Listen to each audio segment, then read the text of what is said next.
College football week 8 reaction. Oh, we had some great games this week. USC Notre Dame, Ole Miss Georgia, Tennessee Alabama, and then the Friday night games, which we already recapped, but we're going to recap again. Ohio State just drowned Wisconsin as we knew what was going to happen. Indiana showed up and showed out after a huge emotional win. Texas A&M still don't believe in these dudes. I'll explain to you why as well. Huge upset in Tempe, Arizona, Texas Tech, and people are going to be trying to down Texas Tech. Oh, so I told you they weren't that good. Oh yeah, but you ain't gonna say that about Texas A&M, right? Georgia Tech snuck out of the building. Very surprised there. Vanderbilt is for real, and South Carolina, they need some help on offense. This is putrid. This is hot garbage. Um, BYU snuck out a win in Provo. We got to talk about Auburn, Missouri. What happened in the Virginia game? Hell of a win. Texas is not a top 25 team. And I'm going to explain all of this and so much more to you guys. Make sure that you guys like, subscribe, get notifications, tell a friend about the show. And I appreciate y'all watching because all of this needs to be said. I'm George Wrighster, former NFL player, college football's honesty broker, the man that is going to tell you the absolute truth when everybody else just wants to speak from a place of bias. I'm going to hit you with the absolute real. All right, we are going to start today as an overview. And this is what I have been trying to tell y'all for the longest. I have been trying to let y'all know for the longest that college football has absolutely changed. We have to divorce yourself from the old brain of thinking that a loss now disqualifies you. So I do a show with this guy named Aaron Fentress. It's called Talking Ducks. And on that show, I asked him if the Oregon Ducks championship window was open. And he said, oh, he didn't know. But then after the Indiana win, he was like, Indiana lost. He was like, see, I told you that the window was closed. And I'm sitting there like, because you're thinking about this with the old brain. Because had you been using your new brain, that would have told you that what happened with Ohio State last year with the 2 losses, no matter how dominant that you thought they were, no matter how good you thought this roster was, they lost 2 games last year and an ugly game to a bad Michigan team. And you're going to sit here and tell me that they weren't a team that was ready to win a championship? Yes, they were. That's the old way of thinking in college football. And the new way is different. So we are going to start with the USC Notre Dame game. And this is exactly why. This is exactly why Lincoln Riley does not want to play Notre Dame anymore. He wants the easy way out because it is easier than having to go through South Bend. No matter if USC Notre Dame is one of the biggest rivalries in college football, if not the single biggest rivalry in college football. And this man wants to duck and dodge from it. I get it because you went out there and you got your ass whooped today. Now let's explain what happened there. So Notre Dame ended up winning this game. They were a, like 7.5, 9.5 point favorite. They won by 10 points, 34-24. USC, best yards per game in all of the nation. We don't turn the ball over. Running the ball, well, all it is, we're going to go out to South Bend and win. We are who we think we are and everything else. Well, Notre Dame went out there and tuned them up. 307 yards rushing. 306 to be accurate. 44 carries, 3 touchdowns. Jeremiah Love went over 228 all by himself. And he had a touchdown as well. This was highly impressive. Their quarterback, CJ Carr, he was okay today. 26 for 36, 136, and a touchdown and a nasty pick in the red zone, which the score could have been worse. And then Jaden Maivia, for USC, over 300 yards. This kid continues to get better, but he was only 22 for 42, two touchdowns and two picks, and now USC is sitting at 5-2. Notre Dame is sitting at 5-2 as well, and they clearly headed back to the college football playoff. Told y'all so. Everybody, they lost them games in the beginning of the season to Miami and then to Texas A&M. Everybody wanted to write them off. But I saw in those two games that this was still one of the best teams in college football, and Marcus Freeman showed why Penn State wanted to offer him the moon. And he's like, nah, I'm good. I'm good, fam. I'm good here. This man converted to Catholicism after he got the head coaching job. But USC struggled to run the football today. 29 carries, 68 yards. And y'all make sure that y'all hop in the chat, like, subscribe, tell a friend about the show. We normally do this on Sundays, but we experimenting tonight to see how this goes.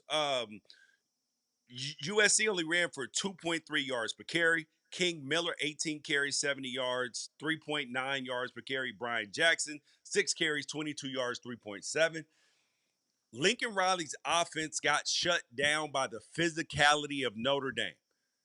Yes, they were able to make some plays, but when it came down to it, and Notre Dame didn't even get a great pass rush today.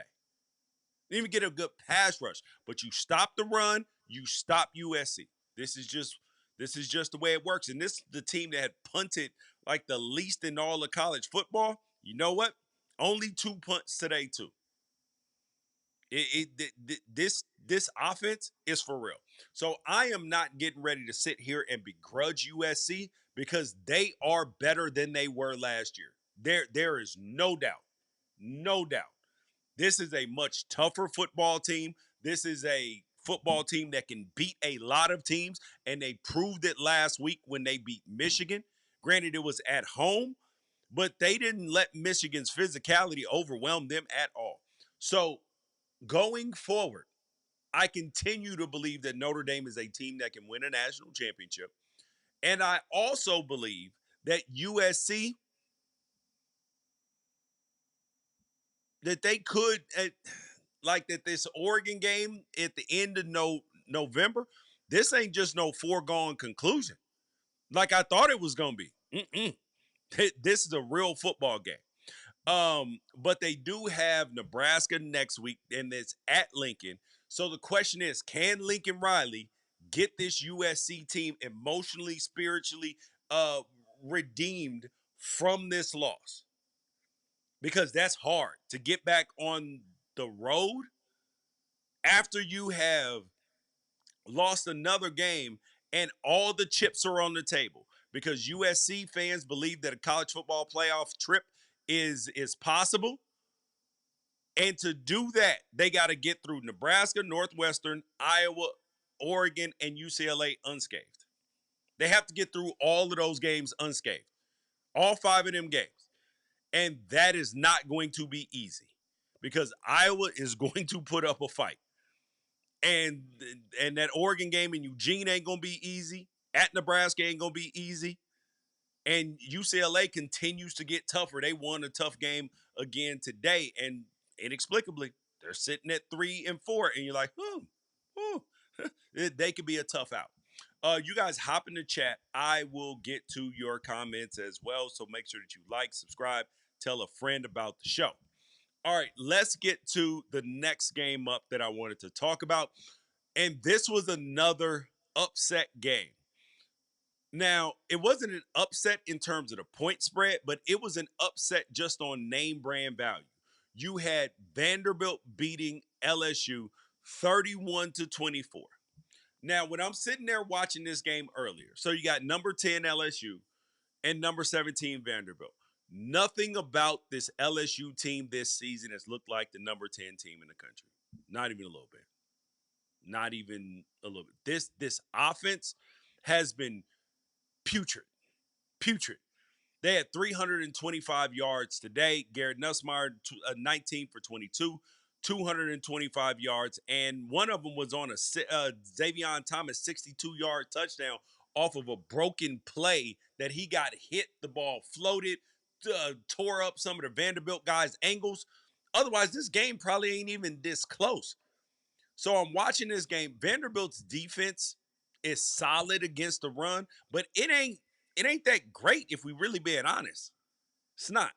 They were stout against the run, but LSU's pass game is the issue. It is the issue for this team.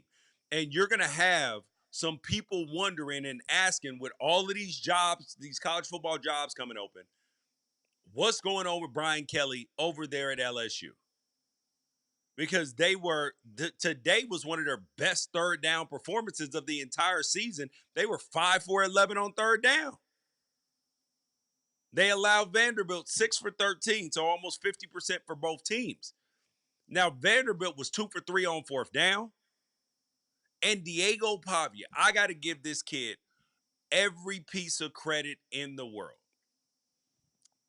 Is he the best passer in college football? No. Is he the best running quarterback? No. But he has done something, him and Clark Lee, their head coach, have done something for Vanderbilt football that every single team needs. Now, is a belief. It is the same thing that Kurt Signetti has provided for Indiana, is a belief that we don't care about our history. Our history is not going to dictate our future. We are separating ourselves from that and we are being born again. We are coming new. We're not beholden to our past. Same attitude that and Diego Pa, and there's an arrogance in there. There's an arrogance and a audacity, I'll say. Audacity to say, why not us? Think think about that. That's really what they're saying. Why not us? When he came out and said Heisman Trophy, national championship, all of this stuff, everybody's like, "You're at Vanderbilt, Diego, chill." And he's like, why not? It is a belief so deep. It reminds me of a quote that I have on my vision board that I love. It says, if people aren't laughing at your goals aren't big enough.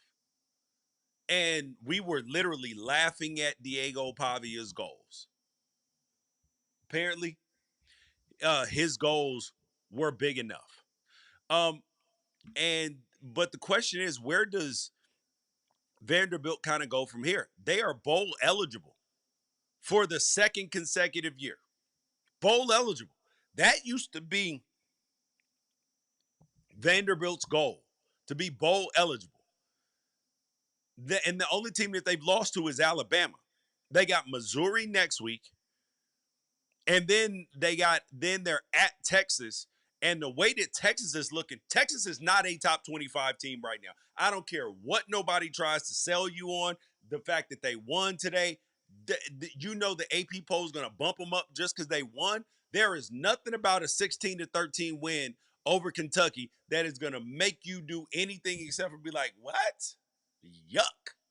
If we are really being honest. So Vanderbilt can beat Missouri. They can beat Texas. They damn sure can beat Auburn and Kentucky. This could be a 10-win season in the regular season for Vanderbilt. And there ain't no jokes about it. They go 10-2 with the right wins. They're in the SEC championship.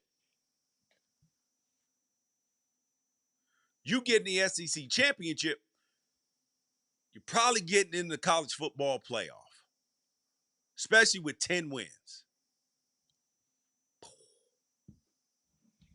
Never would have thought it. Good on Vanderbilt, good on Clark Lee, because this is highly impressive. But if you are Brian Kelly over there at LSU, you got to find some answers, fam.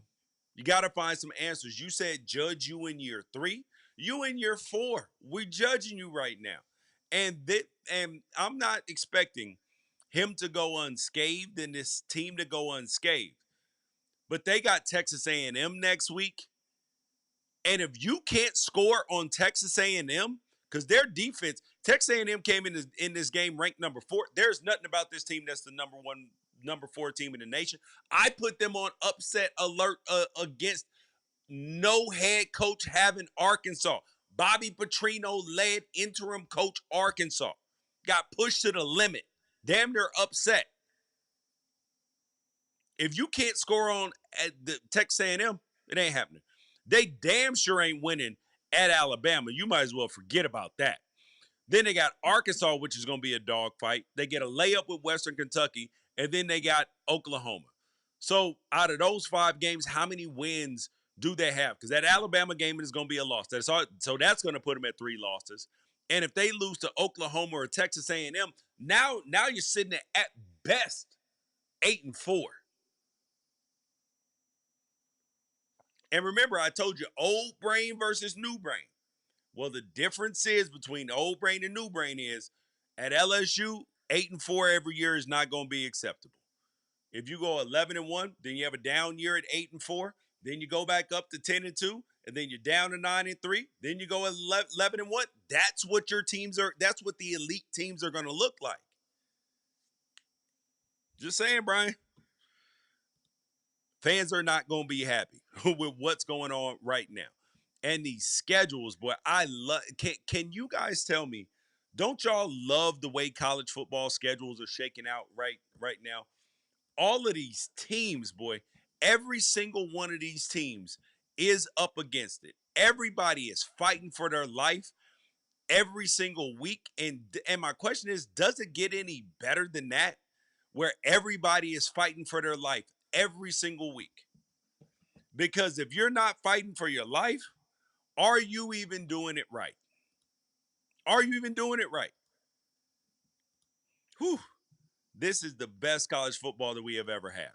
All right. The next game that we got to talk about is the Indiana Michigan State game. And the reason why I want to talk about this game so early is because Kurt Cignetti got his new contract. He's not going over to Penn State like Penn Staters had hoped. But what he did though is they hosted Michigan State. They had just had a huge win against Oregon in Autzen Stadium. And do you know what teams that aren't elite do after that? They mentally, they have used up all the juice. And you go and have a nail biter the next week, or you lose that game. And Indiana came out 38-13 and put the smackdown on Michigan State. Fernando Mendoza continued the assault on the Heisman Trophy. 332 yards, 4 touchdowns, no picks, and they ran the ball for another 132 yards and a touchdown as well. Highly impressive. Highly impressive. And this is why I still have Indiana as the number 1 team in the country. I believe it. Now, you're like, yeah, but George, Ohio State actually is number 1. Who's the best team that Ohio State has played this season? And I know that they dominated Wisconsin 34-0. Iowa beat them 37-0 last week. What you want me to do? Is the best team that Ohio State played Texas? No. The best team that Ohio State has played is Illinois. Illinois 34-16. And is Illinois a good team? Yeah, I believe so. And Indiana tore the cover off them 53-10. So while Ohio State is the defending champs, they deserve all the credit. Indiana is the best team in the country right now. You can't tell me that Indiana is not the best team in the country right now from what we have seen, based upon schedule played, quality wins, and dominance. Ohio State got nothing on their schedule that looks like marching into Autzen Stadium and beating the Ducks. Nothing. Because that Washington win don't look quite as good after the way that they got manhandled by Michigan today. Just gonna say it. Now, let's talk about this SEC matchup. Ole Miss versus Georgia, 43-35. Where in God's name is Georgia's defense? Georgia's first half, particularly their first half defense, this feels uncomfortable. What we're watching out of the Georgia defense. Tennessee put up 41 points on them. Alabama, yeah, they stiffened up in the second half, but Alabama put 24 on them and was moving the ball very well. Kentucky, who can't score, can't offense their way out of a paper bag, put 14 up on them with a backup quarterback. And then Ole Miss came and put 35 on them today. And if Ole Miss didn't choke this game away, now I do want to give, like, I don't want to take away from Georgia because Georgia forced Ole Miss into some errors. But Trinidad Chambliss, when they were still up 2 points on their third to last drive, threw a ball at his wide receiver's feet. The moment just got too big for him. He missed some plays that he should have. Everything was fine when Ole Miss was rolling, but when it came down to actually making plays, he was not ready for that moment. Now, granted, if Ole Miss continues to win, he will get more of those moments. But this particular moment, he had a tough day. In that moment, 19 for 36, that's right at 50%, 263 and a touchdown. And Georgia's run defense was stout today, 24 for 88 yards. That's 3.7 yards a carry. So this Georgia team, which has they're been giving up a lot of points, it is weird because this team is good and terrible. Their offense is not as efficient as it should be. But it seems like in the second half, they know how to win. They know how to play good football. And Gunnar Stockton, 26 for 31, highly efficient, 289, 4 touchdowns. The kid's a gamer. And Kirby Smart, when have you seen Kirby Smart look this stressed out on the sideline in a game? He looks like he is eating a whole damn bottle of Tums during the game. Because these moments, he's like, yo, we not used to just consistently being down, consistently playing without a lead and having to come back and show the intestinal fortitude. But this is the era of college football that we're in. And Georgia had a good time running the football today. They just leaned on Ole Miss. If Ole Miss had this version of their offense last year with Trinidad Chambliss, with their defense for last year, they might have been national championship contenders. And I am going to stand on that. Because their defense this year, this is not going to cut the mustard. I'm going to tell you that right now. This defense is a liability. Georgia leaned on them in the run game. Just leaned on them for that 222 yards, and they could not get stops in the run. And you could just see the momentum changing. When they finally had to punt in the fourth quarter, Georgia just lined it up, ran, play action, ran, play action. And you just saw the snowball taking its effect. You saw it. And this Georgia team, I believe that they are clearly one of the top 10 teams in the country. And Ole Miss is a fringe playoff team to me. Fringe playoff team. Because their upcoming schedule, they're at Oklahoma next week, and Oklahoma's defense is going, and playing in Norman is going to give Trinidad Chambliss another one of those moments. It's a 9 a.m. kickoff out here on the West Coast, so 11 o'clock there. So it's going to be their same time zone, but it's an early game. I'm looking forward to that one. One of those two teams is going to the playoffs. Losers out. Then they got South Carolina. That's going to pose no threat to Ole Miss. Citadel, no threat. Florida, Their defense is good, but that ain't no real threat either. They're by the time you get to the next to last season, Florida gonna be laying down probably, and then you got at Mississippi State.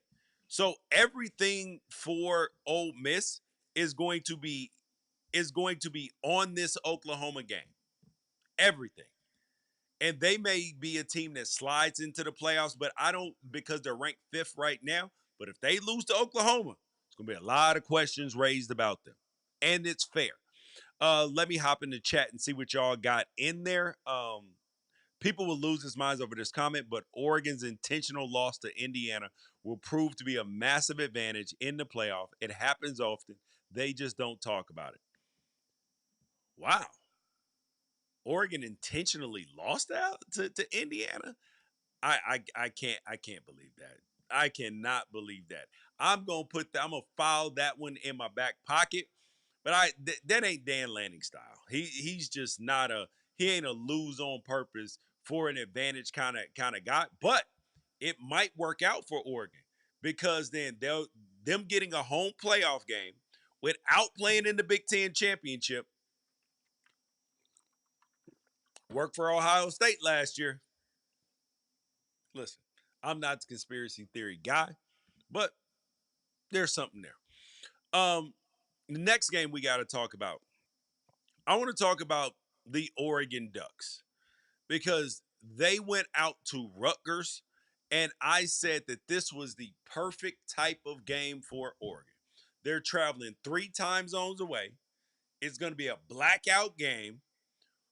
Rutgers is their defense had been posing some issues for some teams. Oregon just got beat up at home by Indiana. And my whole question about this Ducks team, how would they respond? Would they go the Penn State route and fall apart like when they lost to UCLA?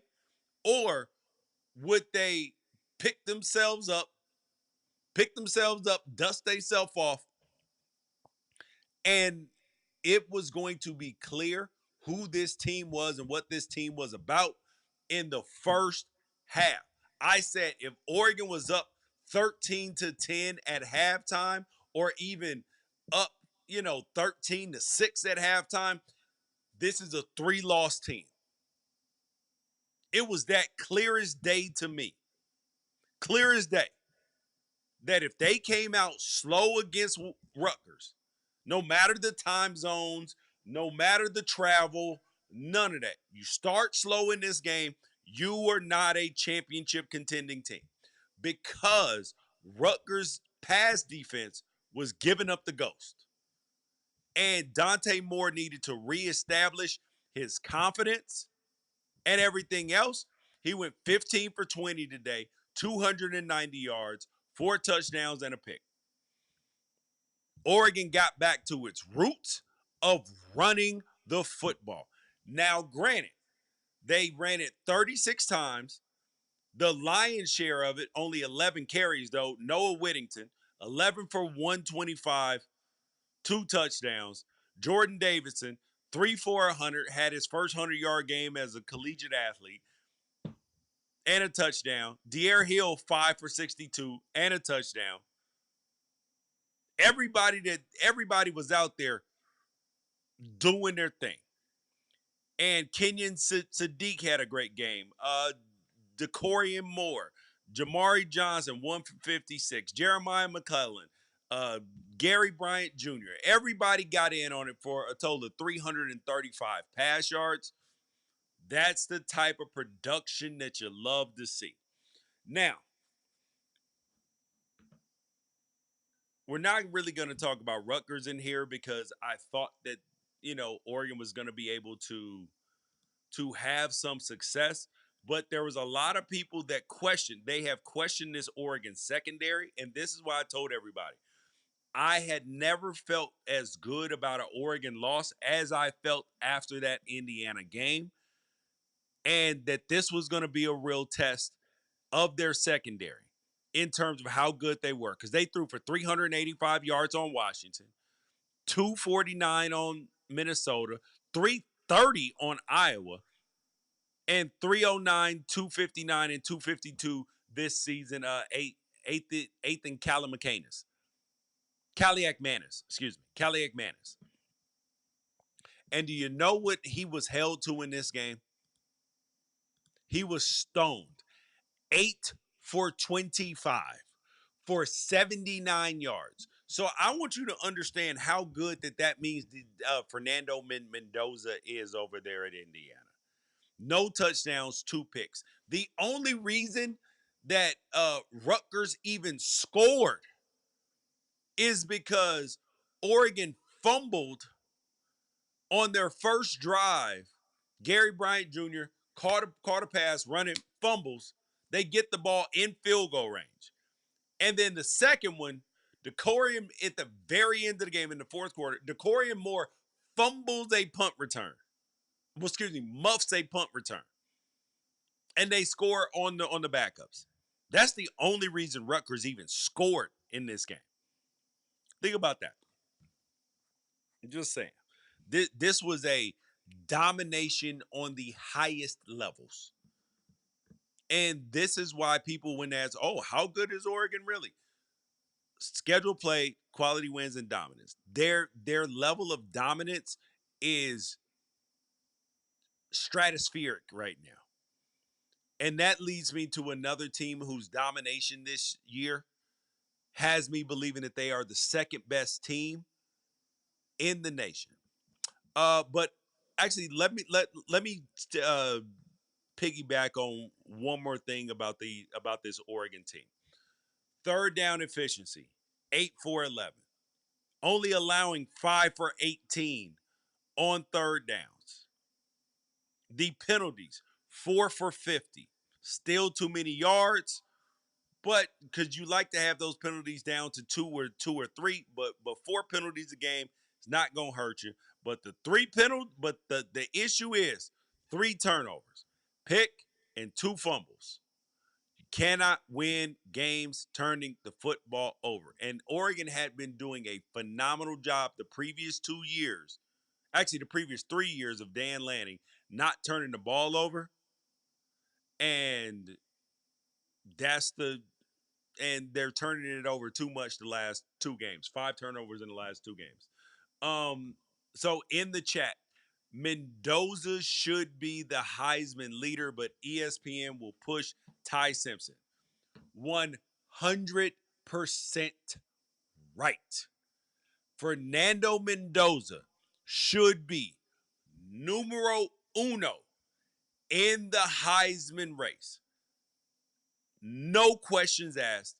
If you think anything else, what are you watching? Ty Simpson laid an egg against Florida State. And we just gonna pretend that didn't exist. There ain't no eggs on Fernando Mendoza's rap sheet right now. None. There ain't a notch in the armor. None of it. Get on board with Fernando Mendoza. And y'all like, subscribe, tell a friend about the show, because we going to be bringing it. College football's honesty broker, your boy George Wrighster, former NFL player, college football analyst. So now let's talk about Ohio State for a second. And y'all keep hopping in the chat as well. I will get to it. Julian Sand went off again today. 36 for 42, 393, and 4 touchdowns. He made phenomenal throws, but these receivers made phenomenal catches. Carnell Tate, Lord have mercy, 6 for 111, 2 touchdown passes, and the degree of difficulty of the balls that he's catching is high. Is high.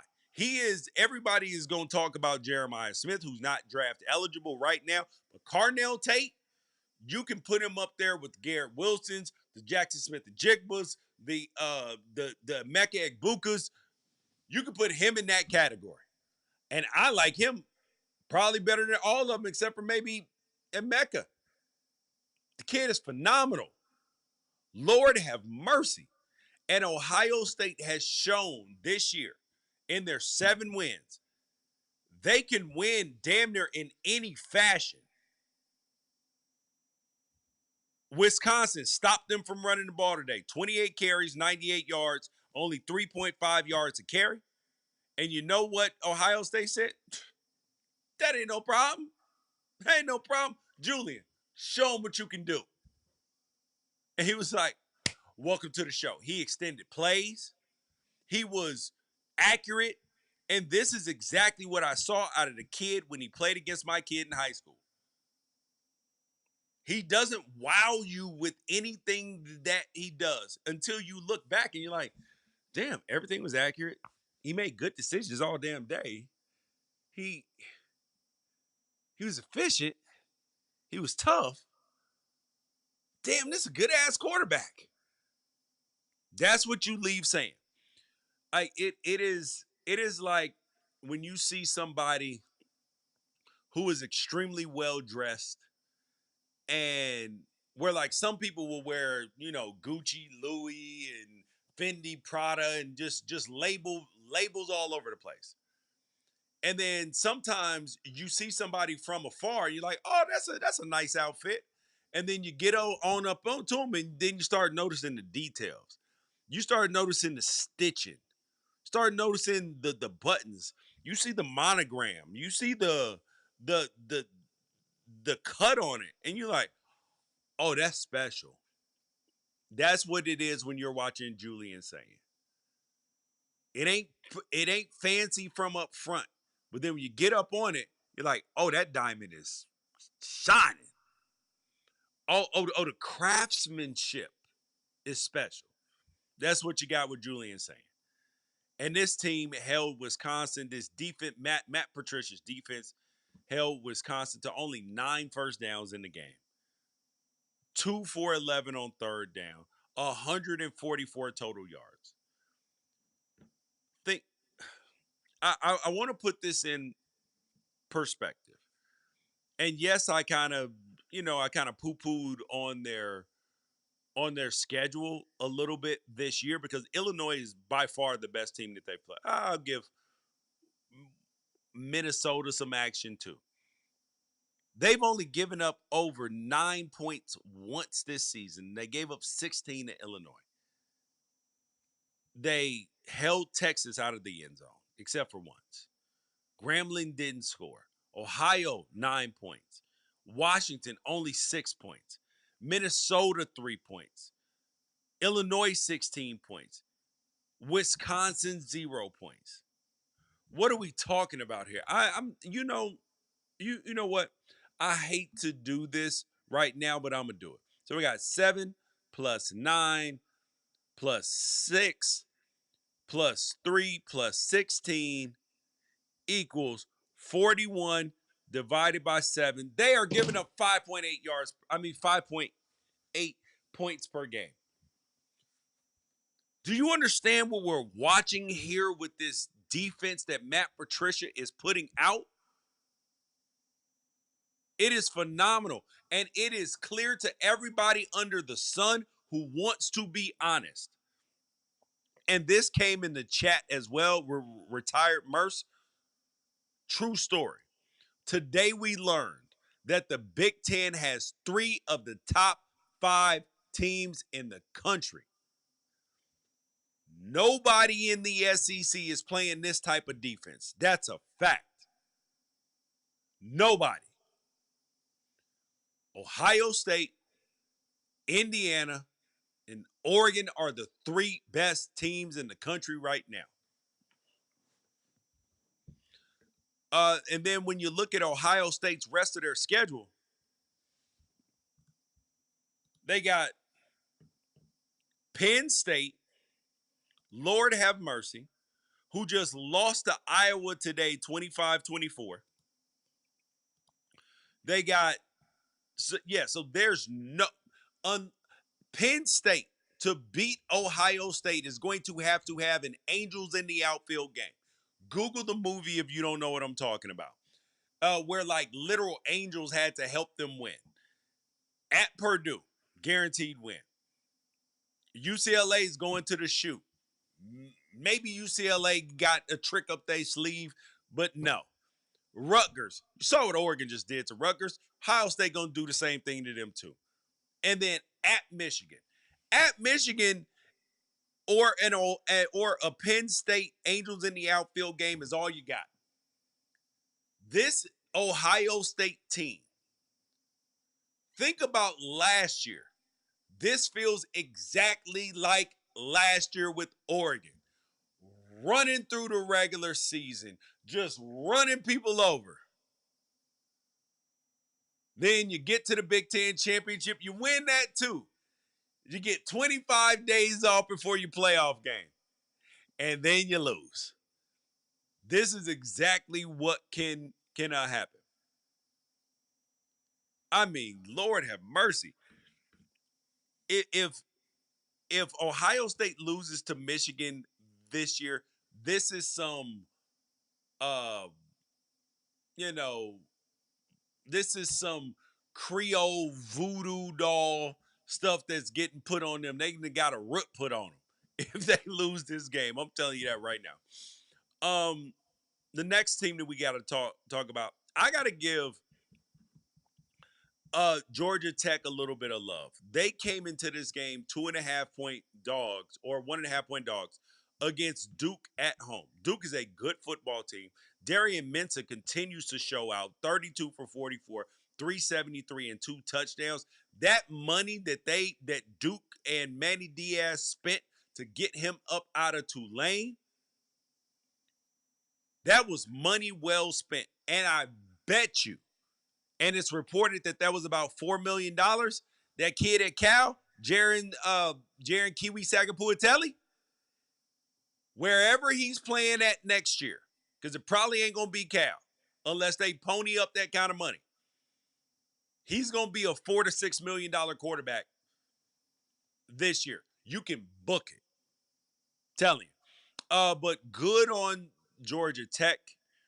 I thought that this game was gonna get away from them because Georgia Tech only scored 7 points in the first half, and it was because of a Duke fumble on the goal line that they ran back for 7 points.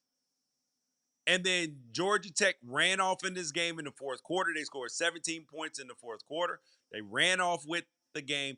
That was the story of the game. Haynes King, efficient, 14 for 21, 205 yards. When I watch this, Georgia Tech team, I can't fully believe in them. Like, they are a tough football team. They are a well-coached football team. They just feel like their margin for error is so small in these games, but they still find a way to do it.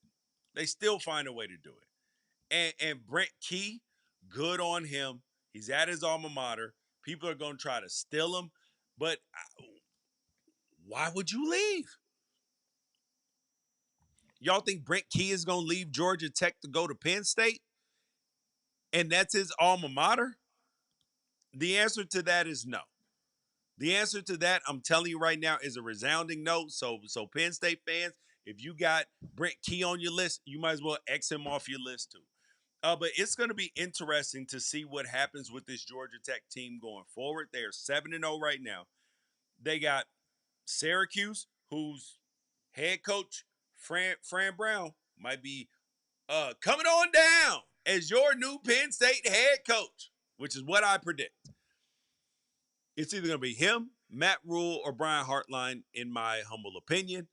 Uh, so they got Syracuse. You just don't know what's going to happen here. Then they got, but Syracuse is down because their quarterback is hurt, so I'm not buying it. Then they got NC State. NC State has lost to Duke, Virginia Tech, and Notre Dame. I don't know how they beat Virginia at the beginning of this season. So, and then they have Boston College. They're going to beat them. Pitt could be tough, and then Georgia. But they're already going to be in the ACC championship, and they just got to win 3 out of the next 4 games. So Georgia Tech is sitting pretty in terms of getting to the ACC championship. And if they can get to the ACC championship, uh, with only a Georgia loss, or maybe they beat Georgia, because I'm telling you, this Georgia Tech team can beat Georgia. I know you don't want to believe it. They took them to the limit last year, but they're better this year. Keep Haynes King healthy. Stop using the kid as a battering ram. The next game that we got to talk about. This game was an unranked game this week, and I didn't believe it should be. And that was between Michigan and Washington. I foolishly had Washington ranked number 14 in my rankings this week, and they came and let your boy down big time. But this is an opportunity for Washington to grow, because they went out to Ann Arbor and got beat 24-7. And this is the first time that their quarterback, Damon Williams, since he's been in college, that he has faced any level of adversity in terms of turning over the football. He had back-to-back picks on drives. He was phenomenal last week. He had over 500 yards of total offense. Oh, everybody, why is he not on your Heisman list and everything else?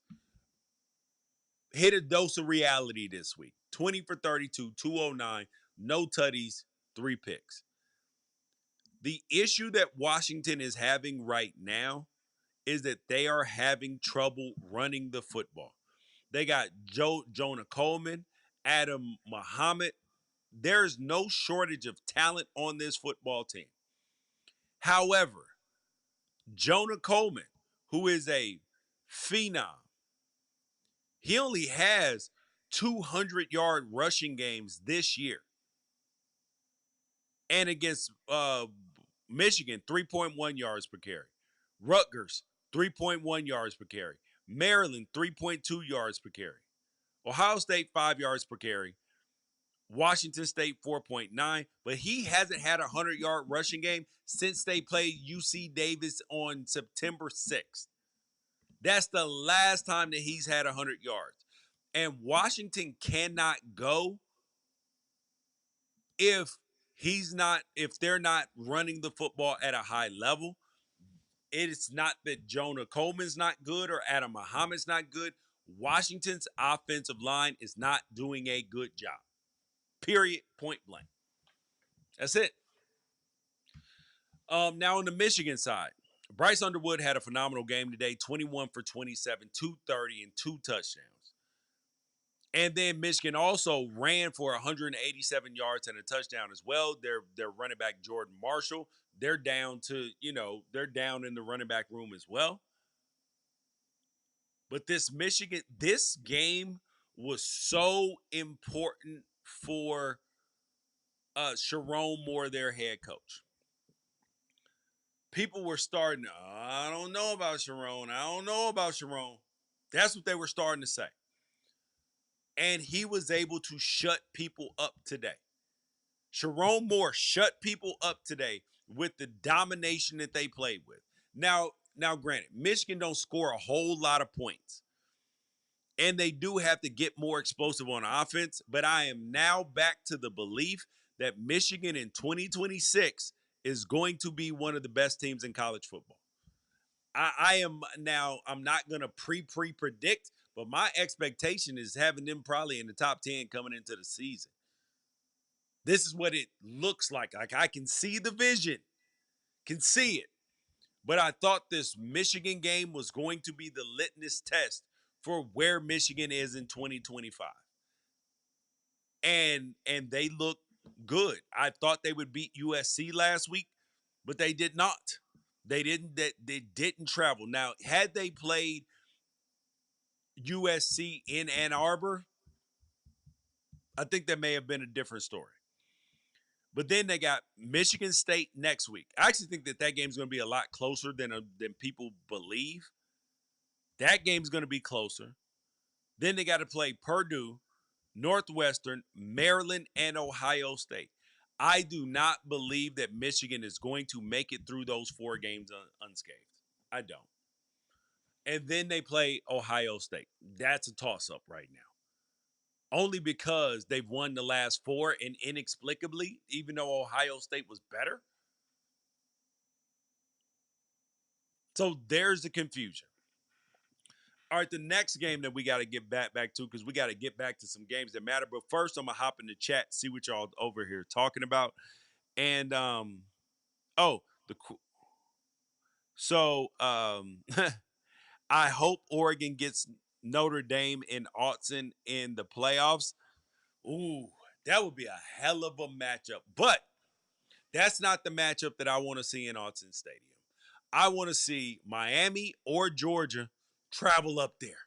That's what I want to see. See you come up to Autzen Stadium in December and see what that crowd is like. Y'all SEC fans, come up there. Oh, it's only 60,000 people there.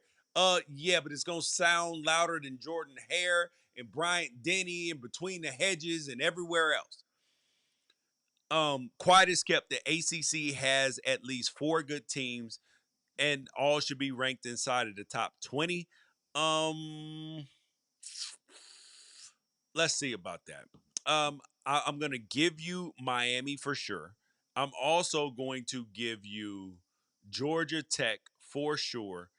Um, inside the top 20, Louisville can make a case for that now. And that's probably about it. Because there's still a lot of questions about SMU.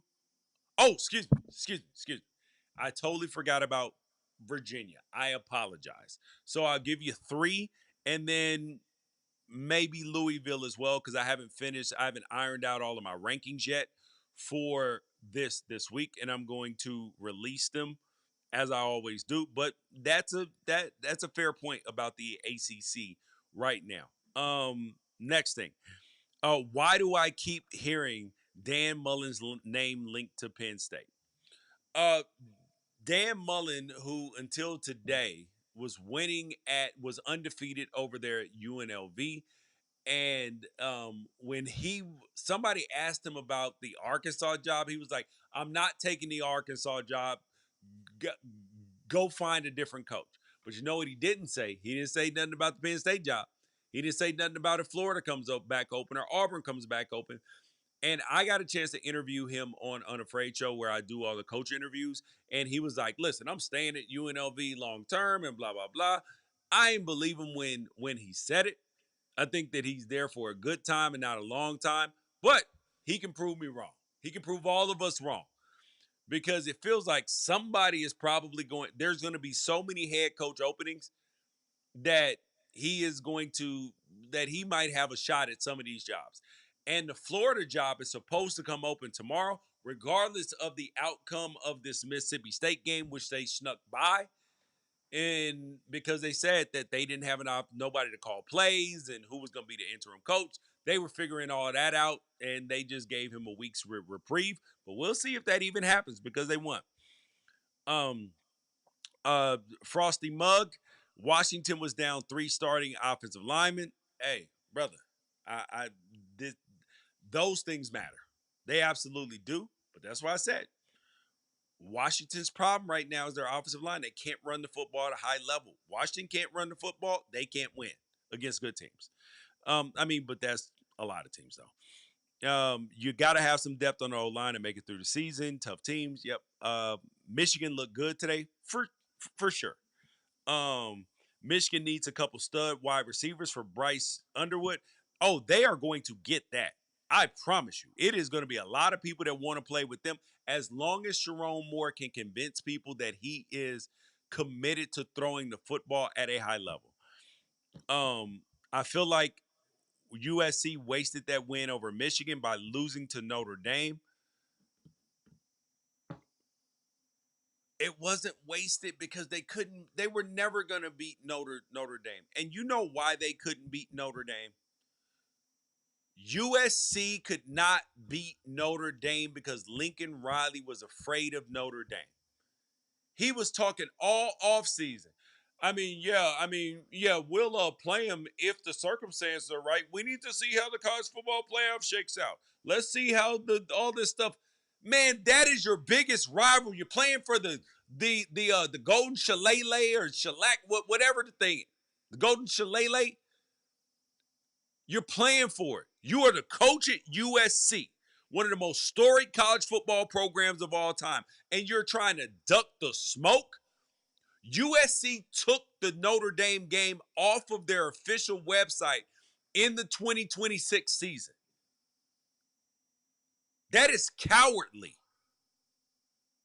That is cowardly. Lincoln Riley should be ashamed of himself. You can't duck the smoke from your biggest rival. And then you thought that you were going to go into uh, to the Golden Dome. You thought you were going to march into Notre Dame Stadium and win when your coach don't even want to be there because he wants an easier game to replace that game? Hell no. That was never going to happen. And I may never get an interview with Lincoln Riley because of this, but the truth must be told. And USC fans know it deep down in their heart. They actually resent there are some people that try to justify it, but they weak-minded too. I kind of get it. No, that is your rival. Go win the damn game. Do you think Marcus Freeman was like, we will play the game in the parking lot. We'll play it week 1 if you want to play it week 1. We'll play it the last game. We will play it at any point in time that you want to play it. Just sign the contract. That's Notre Dame stance. USC is, oh, we'll see. Let's see what happens. Loser mentality. That's why you walked out there and you walked out with an L. There was no chance they were beating them. None.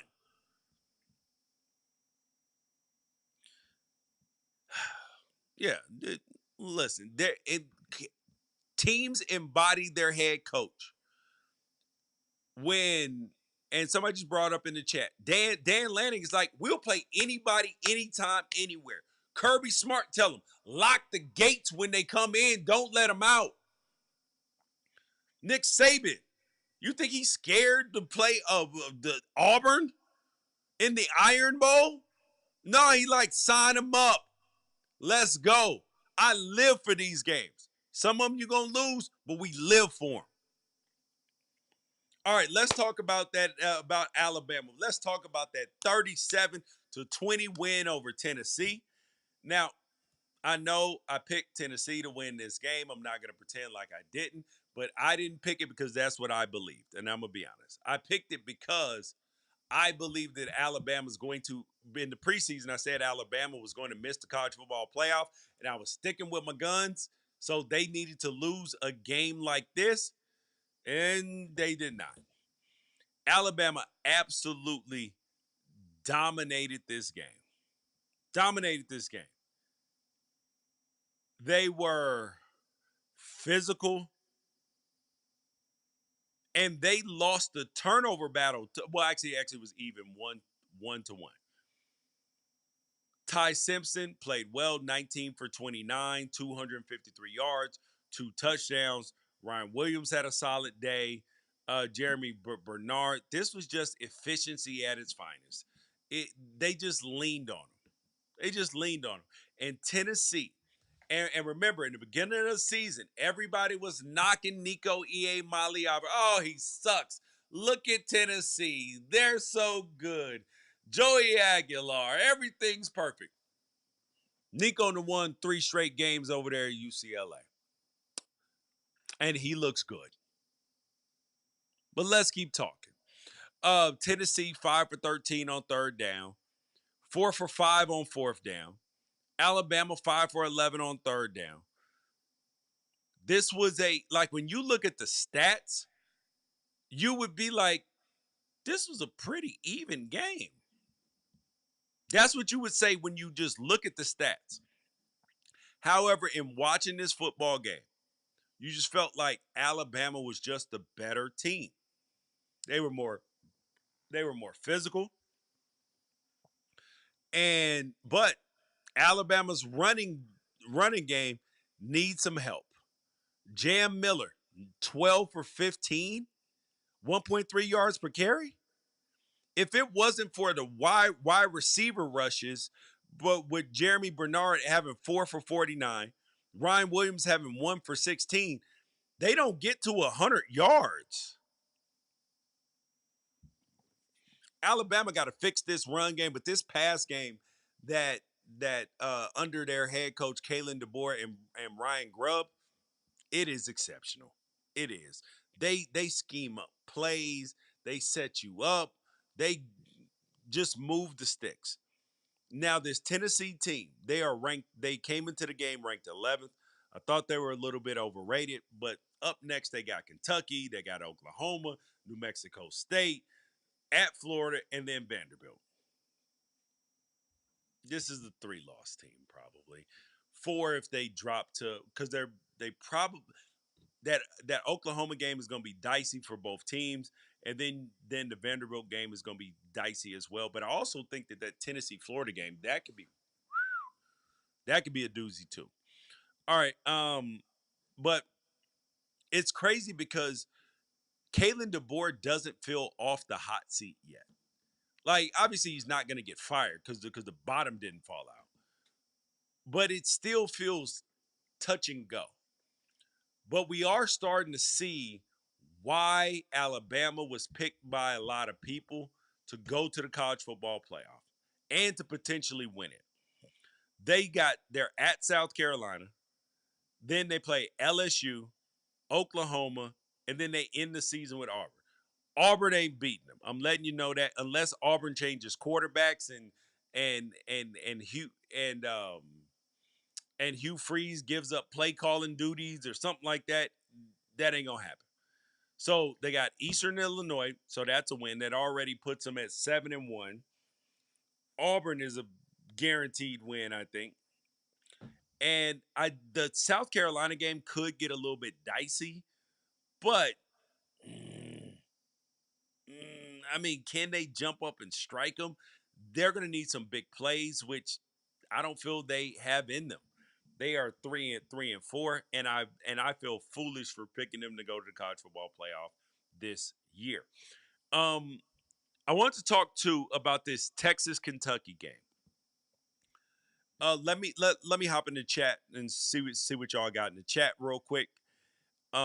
Tennessee can't tackle anybody. That's a fact. USC fans were happy with realignment. Nope, you still got Oregon on your ass. That's a fact. And you can't get away from Notre Dame, and if you do, weak sauce. Okay, so y'all keep busting it down in the chat. Texas, who was favored in this game, they got ranked again after the Oklahoma win, despite it was clear that John Mateer, who rushed back for the game, was not ready to play in the game. They played Kentucky 16-13. This Texas offense is not good enough to win anything. Arch Manning was 12 for 27 for 132 yards. No touchdowns, no picks. They only ran the ball for 47 yards, 28 carries for 47 yards. What is going on? I know that Texas's offensive line is not playing that well. But how on earth did Cutter Boley go 31 for 39 for 258 on you?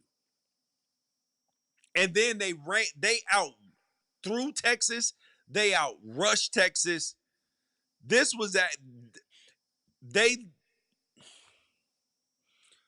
Kentucky fumbled the ball 4 times. Now, granted, they didn't lose any of them, but you lose yards. Kentucky should have won this football game. They are sitting at 2-4. And what do you do with Mark Stoops? What are you supposed to do? They got no offense. They haven't had a quarterback in a couple of years. What are you supposed to do? Because if you fire Stoops, what are you gonna get? You can hire like Summerall maybe or somebody like that from Tulane. He'll do good for a while, and then as soon as he gets a bigger job opportunity, sayonara. Kentucky is a basketball school, and they are in a rock between a rock and a hard place in football. But this Texas team, this is fool's gold. I am telling you, they're sitting at 5-2 right now. They got Mississippi State at Mississippi State next week. They might lose that game at Mississippi State. And then we can stop talking about them altogether. Then they play Vanderbilt. They're going to lose to Vanderbilt. They're going to lose to Georgia. They might lose to Arkansas, and they might lose to Texas A&M. I don't think they're going to lose all of them, but we might be looking at a 4 or 5 loss Texas team right now. They are not good. I'm telling you right now. I would bet large sums of money that Texas is not ranked at the end of the season, and Texas has a minimum of 4 losses. You can book it. Minimum of 4 losses. This ain't a good football team. I told y'all that early in the season after the Ohio State game. People were still trying to believe. And then they beat Oklahoma with a half of John Mateer, and now all of a sudden we want to rank them again. They're ranked 21 right now. Y'all can book it. The AP voters are going to put them at like 19 this week. You can book it.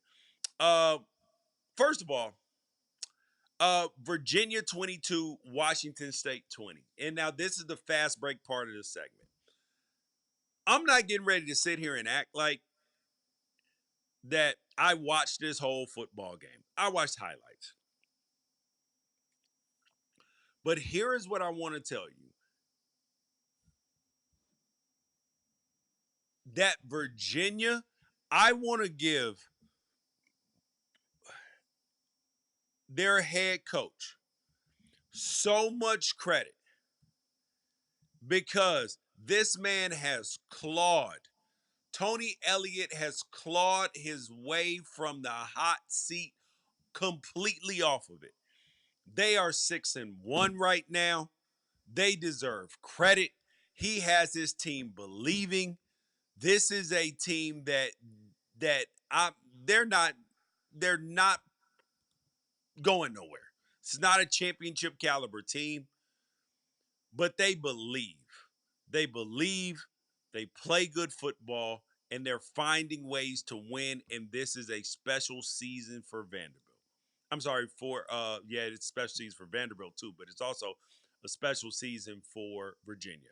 They're at North Carolina, who put up a good fight against Cal. Then they're at Cal, Wake Forest, at Duke, and Virginia Tech. I don't want them to lose games at the end of the season just because I like what Tony Elliott is doing. I don't want the sentiment to be negative on him at the end of the season. So they can win Virginia Tech, beat Wake Forest probably, maybe split North Carolina and Cal, and you're looking at a 3-loss team. Man, that is a win. That is an absolute win. Question came in. Texas having no running game is baffling. Yeah, their quarterback. I'm sorry, their offensive line situation. It is not what money can buy right now. They didn't buy the right goods, or they're not gelling, whatever you want to call it. And yeah. Oh, and Washington State almost beat them today. They should have beat Ole Miss last week. Hey, Wazoo deserves a lot of credit too. Cincinnati over Oklahoma State, 49-17. I'm not going to pretend. But that we are watching Cincinnati football right now. That was a score update. South Florida beat Florida Atlantic 48-13. Memphis lost today 24-31. And you're like, why do those games matter? Because the South Florida and Memphis were the two teams in contention for the group of 5 spot, and South Florida keeps winning. Yeah. Now, don't get them in the top 12. That, like, let's settle down. Missouri bounced back with a win. After their loss against Alabama last week, they beat Auburn 23-17. Bo Perbula, I don't think Penn State wants him back. 23 for 40, 252, no touchdowns, two picks. Um, yeah, Auburn's defense is really good. They have stoned a lot of people. They don't give up a lot of points. Think about this.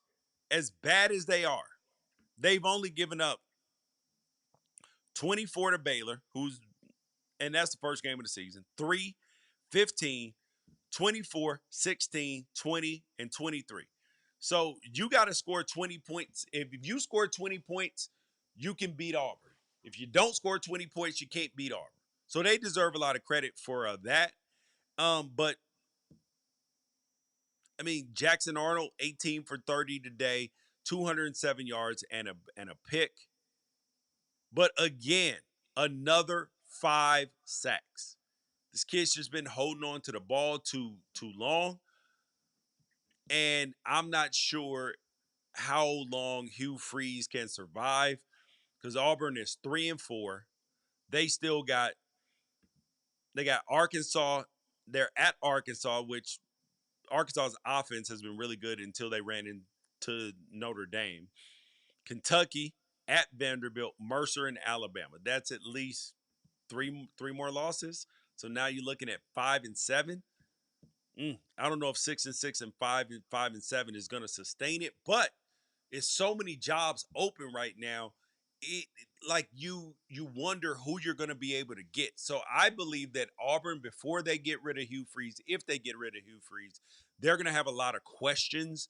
They're going to be back channeling with agents trying to figure out, because anybody else adding to this pool right now, you are wondering what is going on. Oklahoma 26, South Carolina 7. We went over. Oh no, we didn't go over that one. But John Mateer still not fully back. Only threw for 150 yards in this game. Rushed for Oklahoma rushed okay. I mean, but they barely had over 300 total yards. I am highly concerned about this Oklahoma offense. Highly concerned. Highly. John Mateer's out of the Heisman conversation after the last 2 weeks. I'm highly concerned. Let's talk about Lenora Sellers, who some people believe that should be going to the NFL. No, Lenora Sellers, stay your ass in school, son. If you go to the NFL right now, you are going to be Anthony Richardson. But the problem is they may not draft you as high because of Anthony Richardson. You need more reps. You need more film. You need more everything. But this South Carolina team, their offense, it makes you stank face. It ain't fun to watch. Let me see if I missed anything of the big game. Oh, Holy War, Utah BYU, 24-21, and I expected Utah's passing game to be better with Devin Dampier, and it's not. This is a lot of chuck and duck, him running around. I don't know whether he can't see over the line very well, but he's got to get on the edge to be able to make plays. And if you contain him, you contain this Utah offense, and that's exactly what BYU did. Exactly what they did. And then LJ Martin went off today, 121 yards on 26 carries. But then Daniel Bray for Utah had a good game too, 10 for 121 as well. So they both had good rushing days. But what do games come down to? Turnovers. And Utah turned the ball over twice. They lost a fumble. And Devin Dampier threw a pick. Turnovers lose football games. You turn the ball over, you will lose. And that is exactly why Utah lost. So Utah is now, like when we look at the standings in the Big 12, Utah is now in the middle of the pack, sitting at 2-2. They're probably out of the conference race category. Cincinnati and BYU are sitting at the top at 4-0. Texas Tech, who was ranked number 7 in the nation, 3-1, right behind in fourth place, right behind Arizona State. And let's talk about that game before we get up out of here. Arizona State upset and shocked Texas Tech. Now, I have been the lone person on any of these college football shows that's not Big 12 affiliated talking about Texas Tech, because Texas Tech, this Cody Campbell booster money is being well spent. Their defense is good, and this game was a fun game to watch. If you have time after you finish watching this, on Sunday morning to watch some college football, rewatch this, rewatch the second half of the Texas Tech Arizona State game. Don't watch the first half; it'll bore you to death. Actually, sorry, just watch the fourth quarter. So Arizona State was up 19-7, and it looked like that what Texas Tech did to Utah was what Arizona State was going to do. Now, Texas Tech did not start their regular quarterback, Baron Morton, which is significant, but their backup, Will Hammond, who came in and played against Utah when Baron Morris got hurt, he looked phenomenal. So I wasn't even really worried about Texas Tech because Sam Levitt was coming back from injury, everything else. So I wasn't really worried about him. But Sam Levitt being back clearly made a difference. 28 for 47, 319 yards, and a touchdown. And the kid is an absolute dog. He is a dog of dogs. But it is funny because everybody and their mama knows who he is throwing the ball to. Jordan Tyson, number 0, 10 catches for 105 and a touchdown. He's going to throw him the ball. Out of them 47 pass attempts, I got to look at the amount of targets. 17 targets had to go to Jordan Tyson. And Texas Tech just gave up the game on a big play on fourth down, but then they drove down. This fourth quarter was phenomenal. This was the type of game that should have had higher ratings because this fourth quarter was special. And now you're going to have people question, oh, is Texas Tech even that good? See, look, they lost to Arizona State, who was unranked. Arizona State lost the game last week because they didn't have their quarterback. They were starting Jeff Sims against Utah last week and lost 42-10. If Sam Levitt plays, that's not the outcome. You can book that. Not saying they guarantee would have won, but I do have questions about this Arizona State team because their offense, which was high flying and putting up points last year, maybe Cam Scatterboo was the magic secret sauce because this offense is on the absolute struggle bus right now. Arizona State looks like their offense looks slightly better than LSU. That's what, and they would be ranked if they were LSU. The Arizona State is the LSU of the Big 12.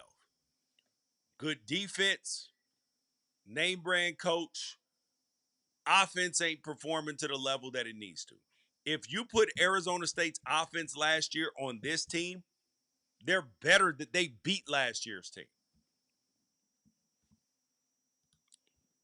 You can call it coaching, you can call it anything else. But I still believe that this Texas Tech team is a good football team. They got a layup next week with Oklahoma State. They might go to jail for what they do to Oklahoma State. Then they're at Kansas State. Damn, what happened to Kansas State? Oh, they're 3-4, right? Yeah. Had them in the college football playoff too. But then they got BYU, UCF, and West Virginia. So we're gonna see what this team is about when they play BYU. I was sleeping on BYU as well, but this is why this season is so special. And Arizona State, they got Houston, Iowa State, who's going to be getting healthy. So that's going to be a sneaky good game. West Virginia at Colorado and Arizona. So Arizona's State has a much tougher road on the way out, and they got to get their offense together if they want to make it through unscathed. Um, did we miss any games? Oh, Texas Tech and Texas A&M and Arkansas. People, Texas A&M is not the fourth best team in the country. They are not. I promise you they are not. This team gives up points. And Marcel Reed, who had a good game today because Arkansas's defense is cheeks. It is booty cheeks. 23 for 32, 280, and 3 touchdowns. But Texas A&M's predicated on running the football. If you can make Marcel Reed throw the football and not in comfortable down and distances, number one, he's going to throw you the football. And number two, his inaccuracy is going to show. That's the key to beating Texas A&M. Their defense is not that great. I'm telling you that right now. They gave up 40 points to Notre Dame. They let Florida score 17, and their offense been on the struggle bus as well. UTSA hit them up for 24 points. Utah State hit them up for 22. They are not to be trusted. This defense is not to be trusted. And they got upcoming. They're at LSU. They may drop that football game. That's the exact type of game that Brian Kelly wins. And then people are like, see, look, he's doing great. He just, he'll figure it out. Then they got South Carolina, which they're going to beat the hell out of South Carolina. Samford, and then they're looking at Texas as well. The SEC is so fortunate that they only play 8 conference games this year. If the SEC played 9 conference games, they would be looking at 9-3s all over the place, except for maybe Georgia and Alabama. 9-3s all over the place. This is a bunch of okay football teams and Alabama and Georgia. That's what you got. And to recap, so I did a video last night, a reaction to the Louisville-Miami game and Nebraska-Minnesota game, where Nebraska beat Minnesota 24-6. And I just want to reiterate a point. Nebraska played like their head coach is getting ready to leave. That's what they played like. And next week they play they play Northwestern and then they play USC. So USC has another bye week? Really? Yeah. USC has another bye week and then they play Nebraska. So we're going to see, maybe they can recover. Maybe Matt Rule comes out and says no after that, but no. And Miami got beat by Louisville. Do not just wash away Miami, because there's no difference in them losing that game than Florida State beating Alabama. How's that any different? Except Louisville is better than Florida State. That's the point. And Louisville should be ranked this week as well. But, we'll but we'll probably find a way to rank, 2 more SEC teams and have 12 of them in the top 20, 25. Maybe, yeah, they'll find a way for Arkansas to be in there or something too. But that's it for the show, guys. Make sure that you guys like, subscribe, get notifications. This was a hell of a week of college football. Actually, anything that you guys want to hit, put it in the chat, and I'll get to it before I get up out of here. Wait, what? The Beavers won? Ain't no way. Ain't no way. Hold the hell on. Oh my God. They played Lafayette. Stop it. That does not count. But I guess a win's a win. They fired Trent Bray, and then they are, this is a trend right now. Fire your coach. And then they're off. Yeah, they're off, and then they play Washington State. All right, cool. Then they play Sam Houston State, Tulsa, and Washington State. Oh my God. But they won. A win is a win.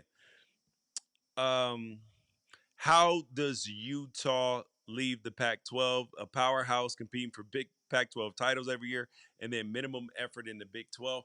Well, last year all their quarterbacks got hurt, and this year they brought in Devin Dampier, and he has not amounted to what they thought. Like they need a good passer, and they don't have that right now.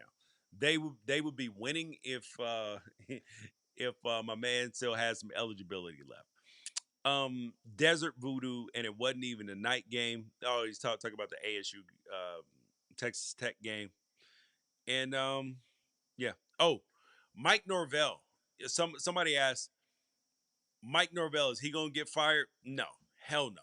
Mike Norvell ain't getting fired at Florida State. They owe him too much money. His buyout is too big. And ain't no oil money sitting around there. Ain't no Penn State trust fund. None of that. The thing that's gonna help Penn State out with James Franklin's buyout is and I did damn it, I almost missed this. So James Franklin's buyout about $50 million, but he's gonna coach again next year, and it's offset, so his buyout is gonna be significantly less than what Penn State was going to have to pay. So they may end up getting a wash out of that one. But so James Franklin was on game day today. I had three takeaways from James Franklin being on game day. And this is no knock to the man because I appreciate the fact that he came on there and that he showed up and everything else. But at the same time, it was clear to me. Number one, James Franklin will be a head coach in 2026. That was my takeaway from him being on game day. That was his moment to sit up there and look regal, had his hands in the right place, said all the right things, look and spoke with conviction into the camera. But I also believe that him getting fired might be the thing that ignites some energy, some fight, some aggressiveness because he plays defense too much. He plays defense on offense. He plays defense with his team. You got to go on the attack. So maybe him getting fired because he said, we got to rethink everything. Yes, James, you got to rethink it. Aggressiveness. Fortune favors the aggressive. And then the third thing is James Franklin sounded like a politician. Everything sounded rehearsed, and the man got the perfect answer for everything. How do you have the perfect answer for everything? It is like computer generated AI. Yes. Yes, hi. How are you? Yes, of course this was a tough day. It was, it was hard for us. It was tough for me and my family, had to console my daughter and this and this and this. And yes, all those things may be true, but I don't feel when I'm looking at James Franklin that I'm looking at James Franklin. I feel like I'm looking at James Franklin's representative. You know who he reminds me of? He reminds me of Russell Wilson. That's who James Franklin is. That's why it's hard to connect with him. It's not that he's a bad human. It's not that he's just a robot. He is Russell Wilson. That's who he is. Go Hawks. That's who he is. Um so yeah. But I do find it interesting though is think about this. That game day set, Jimmy Sexton, who's the most powerful agent in college football, who moves people around all the time, knows people are getting fired, and then puts people in other spots and everything else. Nick Saban, Lane Kiffin, James Franklin, all rep by Jimmy Sexton. Nick Saban got up there, sir, you were done wrong. Now, I do believe that Penn State is going to grow to regret this probably because they didn't appreciate that they had a winner sitting in front of them. And yes, you got to figure out how to get over the hump. But at the same time, he pulled you out of a dark spot, and maybe you needed to pull him out of a dark spot. But instead, let's fire him and let's get a new coach. Kurt Signetti says no. Marcus Freeman says no. You gonna pull Urban Meyer out? Urban Meyer failed in Jacksonville. I know it was the pros, but his iron fist of ruling, that's why it didn't work in Jacksonville. It's not because Urban Meyer don't know what he's talking about. That he don't know how to coach. That ruling with an iron fist don't work in college football no more. Don't work in the pros. So you're gonna risk with Urban Meyer what it's gonna cost to get him off that big noon Sunday set? Unwise. John Gruden, terrible idea. Go get Matt Rule.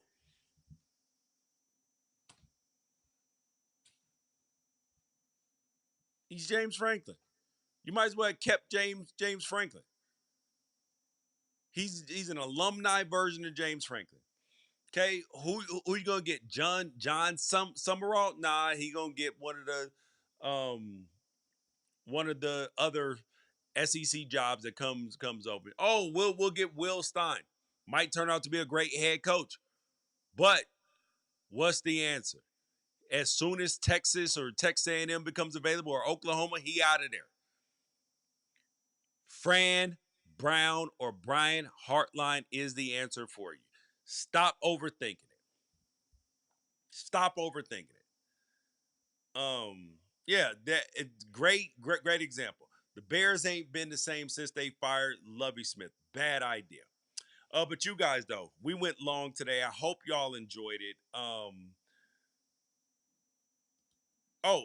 will give you guys my top 10, I believe, before I get up out of here. I got Indiana 1.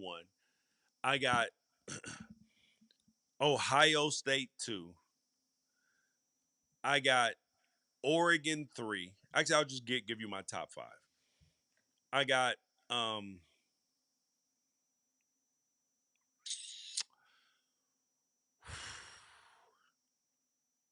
I know that this is going to be unpopular.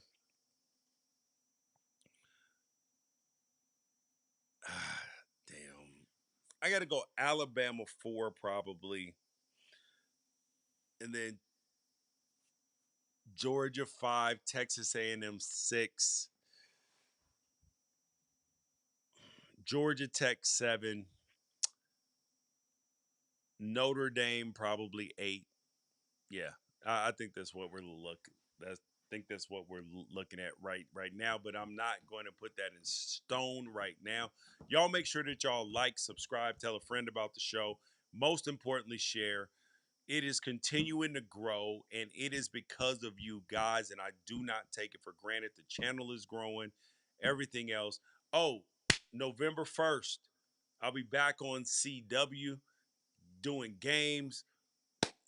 Come for the pregame. Appreciate it. Have all type of stuff this week. Share the show with a friend so they can watch it in the morning before they watch some NFL football. Peace out.